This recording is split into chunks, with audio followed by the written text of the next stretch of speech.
Hello and welcome to Cook Like. I'm James Norton here from Minnesota Monthly. We are in the Seward neighborhood of Minneapolis at the Chef Shack Ranch. I'm so excited to talk barbecue. We're here with Carrie Summer. Hello and welcome. Hi, how are you? And with Lisa Carlson. Thanks Hi for there. joining us. Yeah. Thank you. It's so good to be here. What are we talking about today? Walk us through, because it's going to be kind of a theoretical approach to smoking meat, right? Indeed. So we're going to be talking about beef brisket today, the Mount Everest of meats. So in our brisket cooking process here, we've trimmed some fat, we've got it marinating for 24 hours, we've got a rub introduced. What happens when it meets the heat? What is your process here at Chef Shack? How can people approach this Mount Everest, as you call it? Right. So after our marinade and we let it sit, we're going to lightly smoke it on a grill. We happen to have a big green egg here today. We're going to load it up with a little natural charcoal, and we're using kiln-dried birch. That's in the spirit of the North. Some of our homegrown hardwood. Temperature.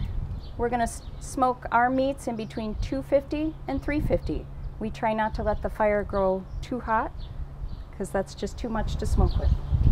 Now we're looking at kind of like the Lamborghini of smokers here. For those of us at home who want to kind of just put a toe into this world, can you do a good brisket on a basic smoker? Absolutely. Any sort of charcoal grill. I recommend charcoal rather than a gas grill. Light your charcoal, and I want to emphasize a natural charcoal. Spend the extra few dollars for a natural charcoal. You're going to get a lot better flavor. And it just burns hot, it burns clean. So walk us through the cooking process. How do we go from a raw but marinated piece of meat to this beauty we see before us? We're at about 250 to 350 for the smoking process. And here at the ranch, we're using a kiln-dried birch and some fruit woods like pecan and apple smoking chips. Once again, a natural smoking chip. I really go to great lengths to source natural charcoal and natural smoke chips.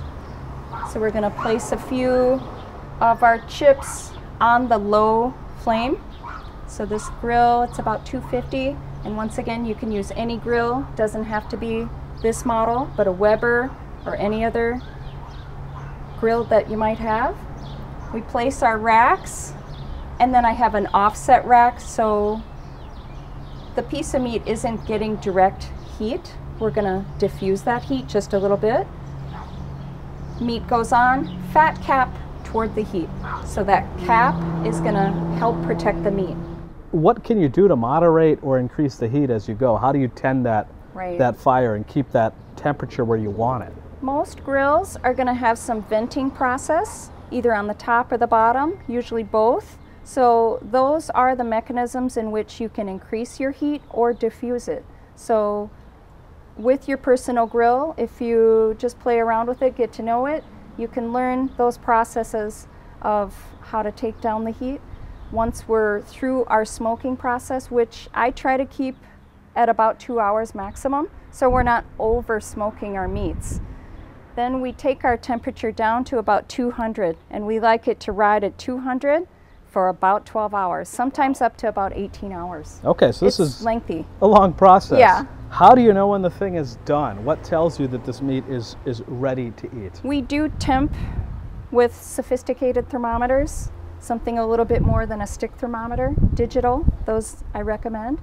Just investing a couple little dollars on those. They're very accurate, so that is helping us. We like the internal temperature to ride at about 203, and then it needs to rest. Resting is a big factor as well, so that meat can just slowly come to a comfortable temperature and to slice it. That's a tip that the home cook can always use for any cut of meat, of just cooking and let it rest just a little bit. So you've talked us through the exciting and sometimes harrowing process of getting this baby cooked. How do you serve it? How do we eat this thing? I mean, I think there's no real wrong answer, but I bet you got some good ideas. We slice it, and you were asking about just knowing when it's done. I really think it's a visual thing. We do actually slice into it, and we do a bit of a pull test. and just you know, literally taking a slice and pulling it apart. It shouldn't you know, bounce back like a rubber binder. All right, well, I'd love to try a little bit if that's all. You're setting me up. I love this. Thank you. Okay, now the question is, can I eat less than 4 ounces at once? Mmm.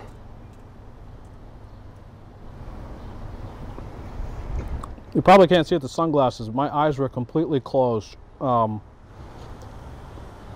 much flavor, not too much smoke. Right. It's not a smoke bomb in there. The bark is definitely present as a texture and a flavor, but it's not like super hard and crunchy. It's not stopping me from enjoying it. The fat's actually diffused itself throughout the meat, so everything has this incredibly rich, full, luscious flavor. Thank you. This is some good brisket. Yeah, thank you. Thank you, yeah. We as lady pit bosses and lady chefs, we bring an eloquence and a delicacy to smoked meat. That's what Chef Shack does well. You may say that, but this is a flavor hammer. I mean, this is serious. Thank you.